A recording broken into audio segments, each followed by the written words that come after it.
So what will you do after you graduate? I'm sure that's a question that many of us, if not all of us, in this room have thought about at some point in our lives. And we're not alone. Every year annually for the past 5 years, post-secondary educational institutions have conferred 3 million undergraduate degrees annually. So this represents millions of career aspirants.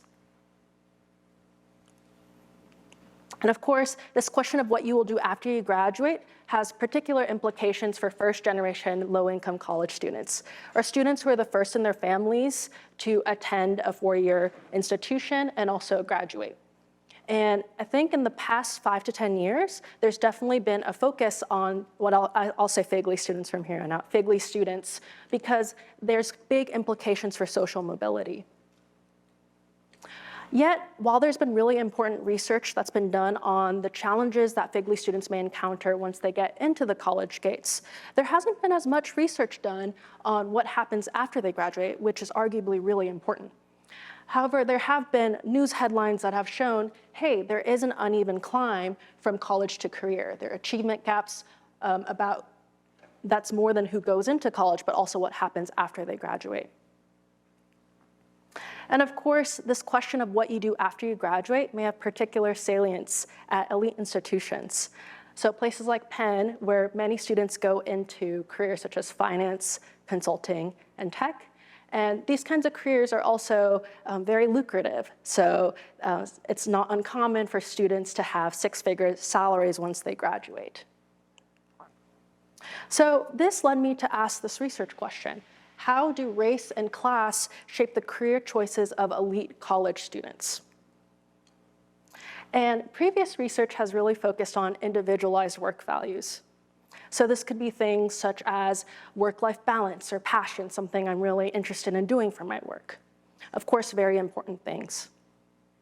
Also, they have focused on economic outcomes, which again is very important when we think about socioeconomic mobility. But that said, in my work, I found that there was a moral dimension in how students think about their careers. So when I say moral, I definitely don't mean that they're categorically good or bad jobs. What I do mean is that students make sense and make meaning of what kinds of careers they want to go into and why, and that's the heart of what I wanted to get at. And I noticed this because students kept saying the word selling out over and over in my interviews. So I talked to 62 students. About half of them considered FIGLY, half middle class who are Asian, Black, and white. And I found that this moral dimension came up in these two particular patterns, objections and obligations. So what are objections and obligations? Well, objections, I found, were when students expressed varying levels of disapproval of characteristics of certain high prestige careers based on their personal values. And I saw this occur across race and class among my respondents. So I really want to highlight the voices of the students that I talked to. So one of the students I talked to is Zach. So Zach is a Black FIGLY junior, and he was really interested ultimately in a career in public service, but had decided to work for the past 2 summers at a high prestige, high paying consulting firm that you all may be familiar with called McKinsey. That said, he kept talking about this idea of selling out and how you may contend with it, but he pushed back and he said, for FIGLY students, it's one of the greatest social class transitions to ever happen.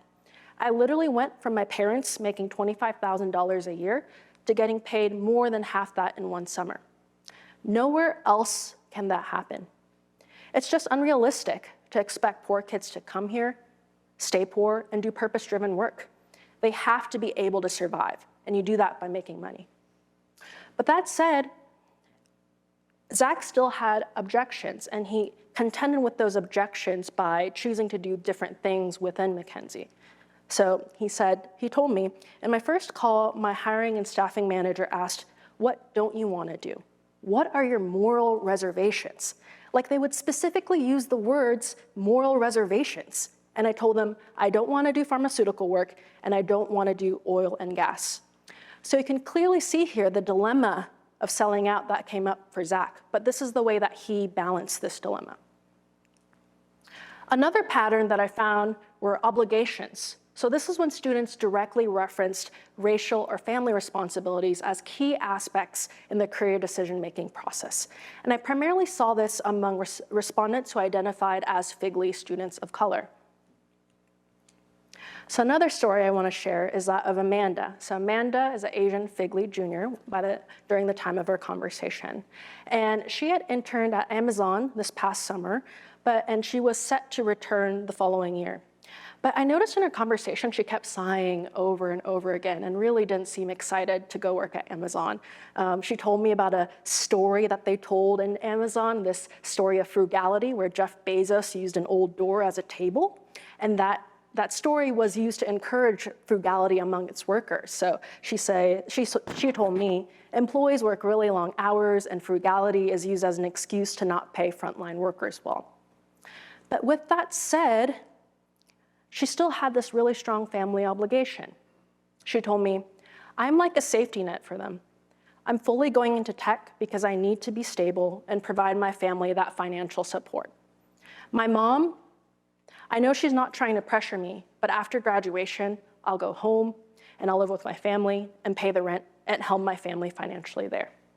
So for Amanda, although she did have objections, she had these really strong obligations that she had to contend with. And I think that's really important to think about when we assess how do students think about what kinds of careers they want to get into and why. So over the past few years, especially last year, we see Gallup ran a poll and we see that public trust in higher education has plummeted yet again, which has big implications for all of us sitting in this room. And I think a lot of this also has to do with the student loan debt crisis, right? I think student loan is intimately tied with this idea of socioeconomic mobility and economic outcomes. That said, I think by focusing on the moral aspect or the moral dimension of the college to career decision-making process, I want to broaden us out and raise the provocation. Of course, it's important to focus on economic outcomes, but I think it's also important to think about the moral aspects of who students will be. So at the beginning of this talk, I started with a question, but I want to end with another one. I think people in this room, when we're advising students or we're talking with students, I think an important question that we should ask is not only what will you do after you graduate, but also who will you be after you graduate? Thank you very much.